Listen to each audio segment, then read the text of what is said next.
audio du secteur retail e-commerce en France proposé par les Digital Doers. Nous sommes le 15 septembre et au sommaire cette semaine, 5 articles. L'e-commerce européen en croissance de 12%, la France championne de la deuxième main, à lire sur le JDN. Quels sont les 250 champions du retail online dans l'univers de la mode et de la beauté en Europe, à lire sur e-commercemag.fr. 35 ans de Lidl, le glow-up d'une enseigne devenue incontournable, à lire sur MC Factory.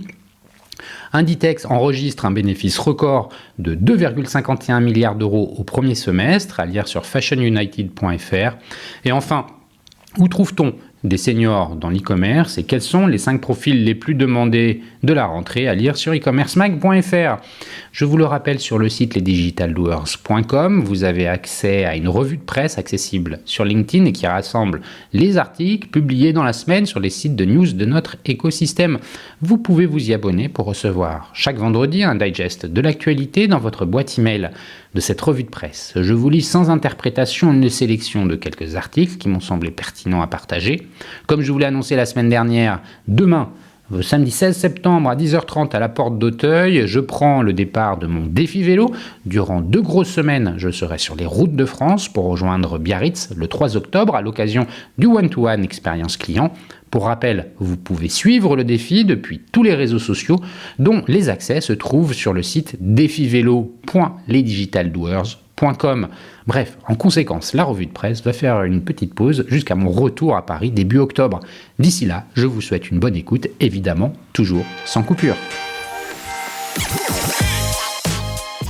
L'e-commerce européen en croissance de 12%, la France championne de la deuxième main, à lire sur le JDN en date du 14 septembre. Dans une étude publiée ce 14 septembre, Fox Intelligence révèle les principales tendances en Europe du retail observées au mois d'août 2023. Quel secteur du e-commerce concentre le plus de dépenses? Quel est le point des marketplaces et celui des produits reconditionnés? Quelles entreprises possèdent la plus grosse part de marché? Pour répondre à ces questions, Fox Intelligence dévoile ce 14 septembre son premier baromètre mensuel basé sur les achats en ligne de 5 millions d'e-shoppers dans 5 pays européens, la France, le Royaume-Uni, l'Allemagne, l'Italie et l'Espagne. Premier enseignement, l'e-commerce a connu ces 12 derniers mois une croissance de 13% en valeur et de 12% en volume en Europe, comparé aux 12 mois précédents. En France, les 2 secteurs qui possèdent la plus grosse part de marché sont l'high-tech, 20%, et la mode, 17%. À l'inverse, le commerce de proximité ne représente que 4% de part de marché. On retrouve ces chiffres presque similaires chez nos voisins européens, où la high-tech et la mode sont également en tête. Les Français, champions du reconditionné, la high-tech et la mode sont particulièrement concentrés par l'achat de produits reconditionnés, presque 12% pour la high-tech, et de produits de seconde main, 7,4% pour la mode. En Europe, toutes catégories confondues, le marché du reconditionné représente en France 10,1% du marché total. C'est plus que n'importe quel autre pays concerné par l'étude. À propos des marketplaces, leur poids dans l'e-commerce en France s'élève à 30%. Le rapport entre ces plateformes et les retailers est plus équilibré chez nos voisins, notamment en Allemagne ou en Italie, où elles représentent près de 45% du e-commerce.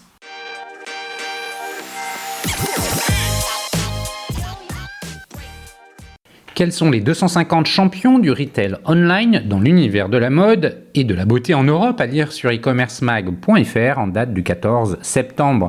Le Top 250 Fashion and Beauty Retail Europe est un classement annuel des principaux détaillants et marketplaces de la mode et de la beauté en ligne à travers le continent européen. Ce marché, censé atteindre 144 milliards d'euros en 2026, devrait connaître une croissance continue au cours des 5 prochaines années. On prévoit d'ailleurs que plus d'un quart du commerce de la mode et beauté sera réalisé en ligne d'ici là. Cross-Border Commerce Europe est une plateforme européenne de réseau et de connaissances pour tous les acteurs e-commerce et omnicanal présents dans au moins 3 pays en Europe. Elle publie la 2e édition du Top 250 Fashion and Beauty Retail Europe, un classement annuel qui met en avant le secteur de la mode et de la beauté en ligne comme segment majeur. Et les 5 leaders de la mode sont Amazon, Zalando, eBay, AliExpress et Etsy. Le classement dévoile les principaux acteurs de la mode et de la beauté opérant dans 30 pays de l'Union européenne par l'intermédiaire de plateformes en ligne, principalement des vendeurs B2C et C2C, à l'exclusion des vendeurs B2B. Les principaux acteurs transfrontaliers du secteur de la mode sont Amazon, Zalando, eBay, AliExpress et Etsy. Bien qu'Amazon occupe la première place dans les rankings transfrontaliers, Zalando détient une plus grande part de marché de la mode en ligne, 9,8% contre 8,3% pour Amazon. Les 10 premières entreprises transfrontalières de la mode de l'Union européenne détiennent collectivement plus d'un tiers des parts de marché de la mode en ligne. Si l'on classe les 250 premières entreprises en fonction de leur secteur d'activité, on constate que Nike est le premier fabricant de marque, H&M le premier retailer, Amazon le premier pure player et Exclusive Merchandise Product la première entreprise de vente par correspondance. En outre, lorsque ces 250 entreprises sont classées en fonction de leur catégorie de produits dominante, Zalando se classe premier dans la catégorie des produits de mode, tandis que Notino occupe la première place dans la catégorie des produits de beauté. Autres critères distinctifs, pays d'origine, holding privé ou public, préférences des consommateurs, etc. En outre, le classement des 10 principaux acteurs dans différents secteurs d'activité souligne la prédominance des entreprises européennes dans la catégorie des retailers. À l'inverse, les entreprises basées aux États-Unis occupent une place prépondérante dans les catégories des fabricants de marques et des pure players. Les 250 premières entreprises sont réparties à part égale entre les holdings publics et privés. Toutefois, dans le top 10 des holdings, 7 holdings publics arrivent en tête, ce qui souligne la suprématie des entités publiques dans le secteur de la mode. Ces holdings publics semblent remporter plus de succès que leurs homologues privés. Les marketplaces de revente C2C progressent rapidement, tels que Vinted, qui affiche une croissance substantielle, capturant une part d'audience de 1,94% du marché de la mode en ligne et prévoyant une nouvelle expansion dans ce domaine. D'autres concurrents prometteurs dans cette catégorie comprennent Taobao, Vestiaire Collectif, Grield, et Poshmark, eBay et Etsy qui fonctionnent à la fois avec des modèles de B2C et C2C et se distinguent également par leurs contributions louables, s'assurant une place dans le top 5 des entreprises de mode transfrontalières en Europe. Une analyse plus poussée de la popularité des entreprises dans des pays spécifiques tels que le Royaume-Uni, la France et l'Allemagne révèle des tendances intrigantes. Parmi les consommateurs britanniques, les entreprises américaines et chinoises sont les plus appréciées. À l'inverse, les consommateurs allemands et français affichent une préférence plus marquée pour les entreprises européennes, comme en témoigne le fait que 8 entreprises sur 10 les plus populaires sont basées en Europe et en Allemagne et 9 sur 10 en France. Dans le fast fashion, Cider et Temu, dans la roue de Chine, Zara et H&M. En 2023, deux nouveaux concurrents sont apparus aux côtés de Zara et H&M, posant un défi direct à Chine. Cider est sur le point de remodeler l'avenir de la mode rapide, lancé en septembre 2020. Cider est une marque chinoise de la fast fashion qui s'adresse en priorité aux consommateurs de la génération Z. Temu fonctionne comme une marketplace, reliant les consommateurs aux innombrables vendeurs, fabricants et marques dans le monde. Sa mission est de permettre aux individus de mener leur meilleure vie grâce à des produits abordables et de qualité, favorisant un environnement inclusif. La plateforme propose des produits à prix très réduit, principalement expédiés directement de Chine. Elle appartient à Pinduo Duo Holdings. Le top 5 des marques de mode sportive transfrontalière. Une partie importante de la population européenne pratique activement diverses activités sportives, ce qui entraîne une demande croissante de produits de mode sportive. Dans la liste des 250 meilleurs retailers de mode, les principaux acteurs de la mode sportive sont Nike, Adidas, Converse, Asics et Salomon. De plus, New Balance, Puma, Under Armour et Reebok y occupent également des positions fortes. Nike occupe la première place en tant que fabricant de marque dans la liste Top 250, confirmant ainsi la popularité des marques de mode sportif au sein de l'industrie de mode. Bien que la part de marché de la mode et de la beauté en ligne devrait augmenter modestement de 25 à 28% en 2026, cette croissance est affectée par les défis actuels posés par l'inflation. Toutefois, les tendances en matière de durabilité et de numérisation sont sur le point de stimuler l'expansion du commerce de la mode et beauté. Les tendances émergentes telles que le metaverse, le live streaming shopping, la personnalisation et la mode de seconde main devraient soutenir la croissance de l'industrie de la mode. L'influence et de ces tendances sur l'accélération des ventes de mode en ligne dans les années à venir sera fascinante à observer. Les marketplaces jouent un rôle important dans le commerce de la mode et de la beauté, puisqu'elles représentent près de la moitié de l'ensemble des transactions de mode et beauté en ligne. Motivé par ces considérations économiques et de durabilité, le commerce de revente C2C se développe, contribuant à 12% du commerce de la mode en ligne. Cette part devrait encore augmenter et représenter près d'un sixième du total des ventes de mode en ligne en 2026. Une part substantielle du volume brut des ventes marketplace peut être attribuée au commerce de revente C2C et d'ici 2026, on prévoit qu'environ un tiers du GMV marketplace sera attribué à la revente C2C.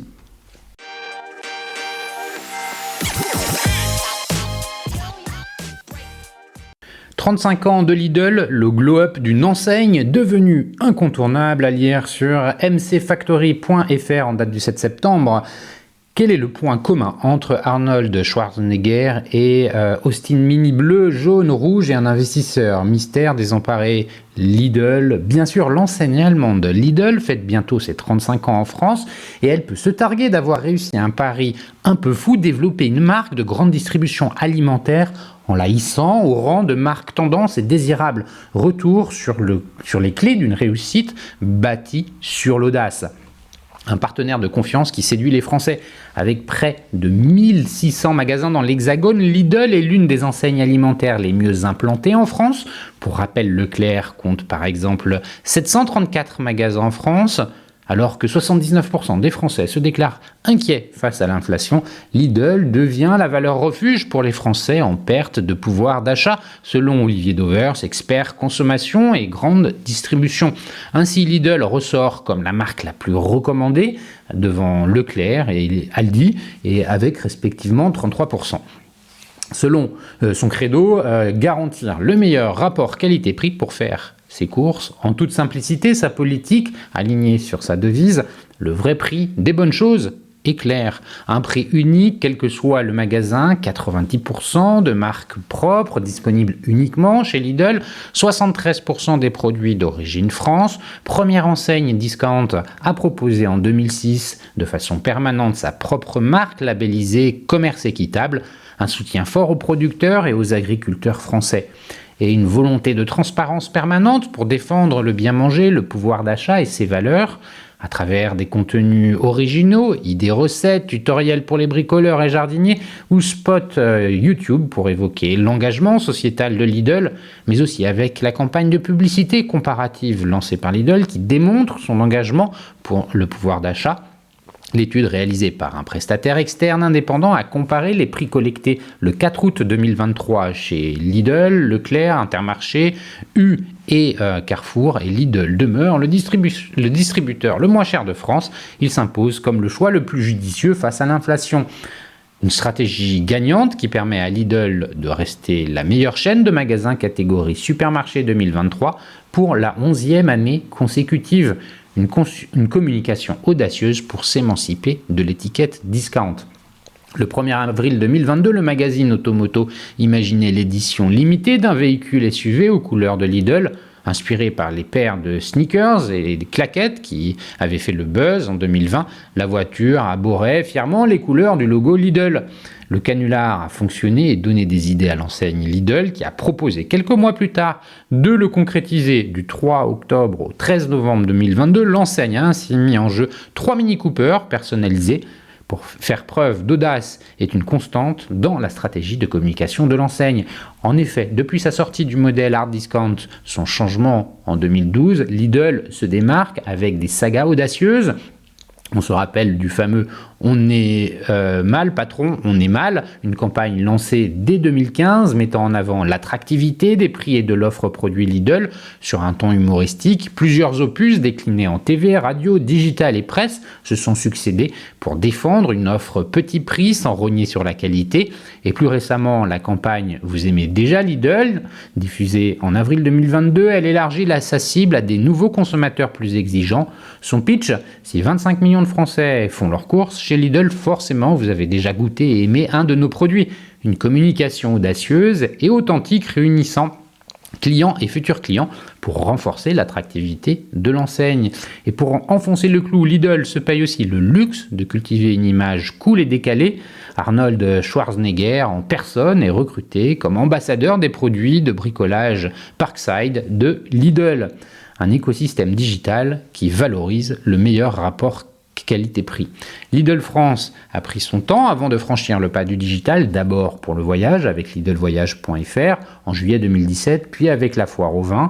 Fort du potentiel business que représente cet événement incontournable qui attire les clients en magasin, Lidl ouvre en 2018 son e-commerce, lidl-vin.fr, une offre dédiée aux amateurs de vin, champagne, spiritueux et bière qui répond aussi aux exigences de la devise « le vrai prix des bonnes choses ». Puis le programme de fidélité Lidl Plus débarque en France en 2021. Pour bénéficier de cette carte de fidélité dématérialisée, les clients téléchargent l'application mobile qui donne accès aux réductions et avantages, ainsi qu'au catalogue en ligne et aux tickets dématérialisés. L'application inclut aussi un dispositif de gamification avec des cartes virtuelles à gratter pour gagner des remises supplémentaires ou des cadeaux. C'est le 1er juin 2023 que Lidl.fr, la plateforme e-commerce de l'enseigne, voit le jour. Nous souhaitons aujourd'hui aller encore plus loin pour offrir l'expérience Lidl au plus grand nombre. Quoi de mieux que le web pour toucher ceux qui ne nous connaissent pas encore et qui n'ont pas un supermarché Lidl à proximité de chez eux, précise Michel Biérot, directeur exécutif achat et marketing de Lidl en France. Certes, il n'est pas possible d'y faire ses courses alimentaires, mais les clients peuvent retrouver l'offre des produits bricolage, bazar, textile ou encore les accessoires bien-être et sport. En s'émancipant de la stricte offre produits alimentaires, Lidl renforce son image de vraie marque lifestyle. Le client peut se nourrir, se vêtir ou voyager en Lidl, de quoi faire de Lidl une marque forte, fédérant autour d'elle une communauté de clients fidèles. Effectivement, le glow-up de Lidl est bien en marche. D'une enseigne dont on se cachait il y a encore 15 ans, nous voilà désormais une enseigne maligne dont on parle, rappelle Michel Biérot sur LinkedIn.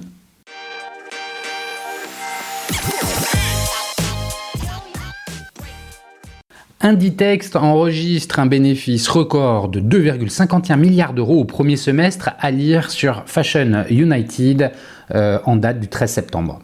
Le leader mondial du prêt-à-porter Inditex, propriétaire de la marque Zara, a réalisé le meilleur début d'année de son histoire grâce au dynamisme de ses ventes stimulées par des hausses de prix dans un contexte mondial pourtant compliqué. Sur le premier semestre de son exercice décalé qui s'est achevé le 31 juillet, le géant espagnol de l'habillement a dégagé 2,51 milliards d'euros de bénéfices nets, soit un bond de 40% par rapport aux chiffres du premier semestre 2022. Ce résultat supérieur aux attentes des analystes interrogés par le fournisseur de données financières FactSet, qui s'attendait en moyenne à 2,42 milliards de profits, constitue le meilleur de l'histoire du groupe pour un premier semestre. Inditex explique cette dynamique par la forte progression de ses ventes qui ont atteint 16,85 milliards, plus 13,5%, avec une évolution très satisfaisante tant en boutique que sur Internet. Les chiffres du premier semestre atteints dans un contexte mondial compliqué illustrent les progrès réalisés par le géant de l'habillement en termes de performance économique. C'est félicité dans un communiqué son directeur général Oscar Garcia Macieria. Vêtements de seconde main, les résultats d'Inditex tranchent avec les difficultés rencontrées par certains groupes de textiles fragilisés par l'inflation et le ralentissement de la croissance mondiale, comme en France où plusieurs noms du prêt-à-porter ont récemment mis la clé sous la porte. Inditex, propriétaire de cette marque, dont Zara, Bershka et Massimo Dutti, a lui aussi vu ses coûts de production grimper ces derniers mois, une situation qu'il a décidé de compenser par une série de hausses de prix. Le groupe, aux 165 000 salariés, a par ailleurs été fortement affecté par les conséquences de la guerre en Ukraine, qui l'a conduit à se séparer de ses 514 magasins en Russie, jusqu'alors son deuxième marché mondial après l'Espagne. Mais ce contexte défavorable n'a pas empêché le numéro 1 mondial du prêt-à-porter devant le suédois H&M et le japonais Uniqlo d'enregistrer ces derniers mois des ventes records, notamment en Europe et aux États-Unis. Au vu de ces bons résultats, le groupe textile a confirmé ses objectifs pour 2023, d'autant que ses ventes ont continué de progresser ces dernières semaines avec une hausse de 14% entre le 1er août et le 11 septembre, portée par l'arrivée des collections automne-hiver. Le groupe continue de voir de grandes opportunités de croissance future, souligne-t-il. Il a par exemple lancé récemment dans plusieurs pays une plateforme de vêtements de seconde main baptisée Pre-Owned pour se repositionner sur ce marché jugé porteur et réduire son empreinte carbone. Domination évidente. Les résultats du géant textile piloté depuis 2022 par Marta Ortega, fille du multimilliardaire et fondateur d'Inditex, Amancio Ortega, ont cependant été accueillis fraîchement à la Bourse de Madrid où son titre perdait 1,65% dans un marché stable. Le groupe, qui avait été initialement chahuté en bourse à l'arrivée de Marta Ortega, a connu ces derniers mois une période d'euphorie boursière qui relativise le léger recul de mercredi. Son titre a ainsi progressé de 44% depuis le début de l'année et de 66% depuis un an. La domination qu'Inditex exerce sur le marché de la mode est plus évidente que jamais, ont ainsi souligné début septembre dans une note les analystes de Bank of America, évoquant le cycle virtueux permettant au groupe de réaliser un gain significatif de part de marché. La conséquence, selon la banque américaine, d'un modèle unique lui permettant d'identifier très rapidement les dernières tendances et de les transformer en vêtements à des prix abordables en quelques semaines, mais aussi de sa forte visibilité commerciale. Le groupe, qui possédait fin juillet 5745 boutiques dans le monde, soit 625 de moins qu'un an plus tôt, a en effet choisi depuis plusieurs années de réorganiser ses magasins afin de se concentrer sur d'immenses surfaces situées sur les artères les plus prestigieuses des grandes villes.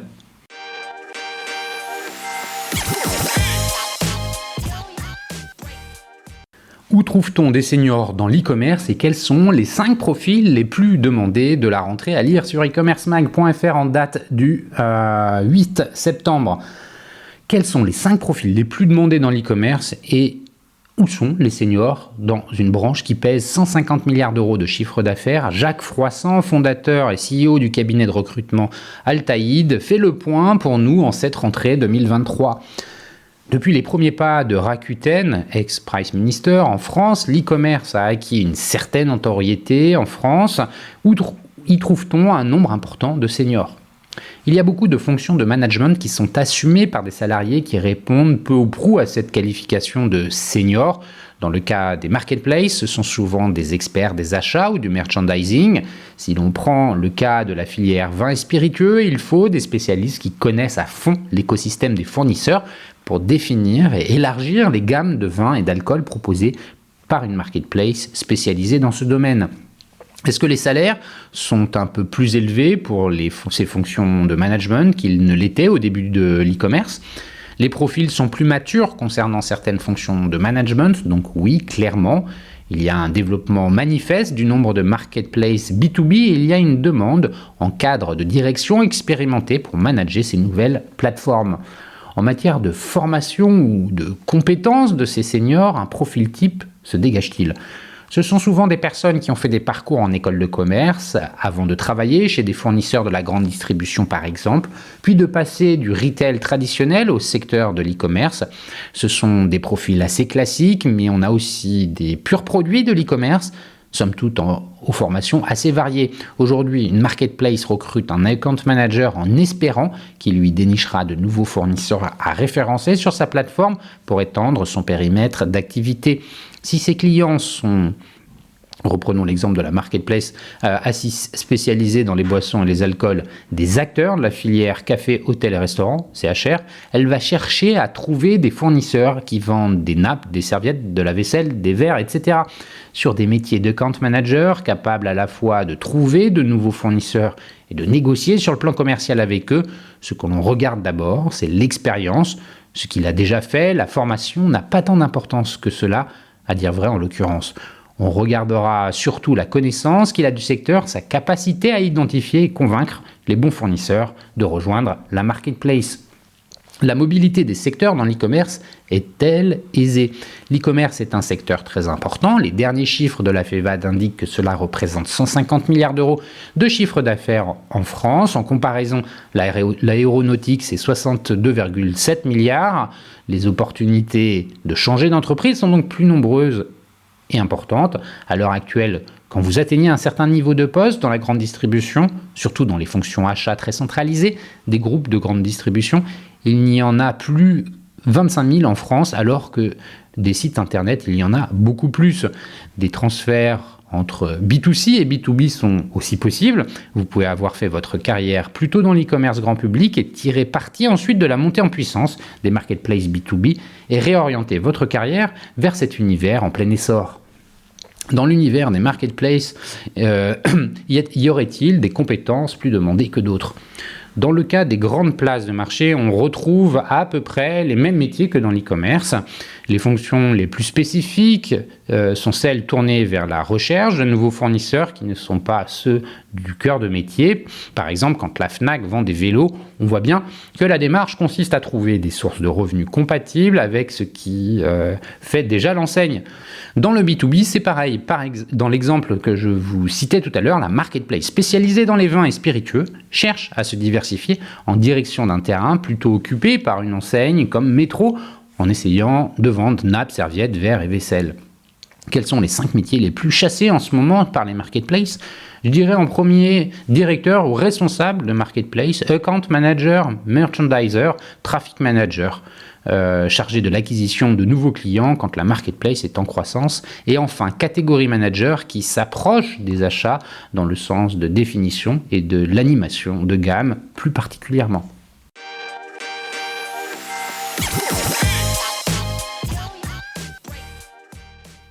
Et voilà, c'est fini pour cette semaine. Merci de m'avoir écouté. N'oubliez pas de vous abonner à la revue de presse sur le site lesdigitaldoers.com. Si vous aimez l'exercice de cette revue de presse Retail e-commerce dans sa vision audio, n'hésitez pas à me le faire savoir en m'envoyant des messages sur LinkedIn et mieux encore en la faisant connaître autour de vous. Enfin, un dernier message d'auto-promo avec les Digital Doers. Je produis des chaînes de podcasts thématiques pour les prestataires de services de notre écosystème. Donc, si vous souhaitez animer la prise de parole de votre marché, c'est l'occasion d'inviter des clients et des prospects à venir converser avec vous autour de votre proposition de valeur.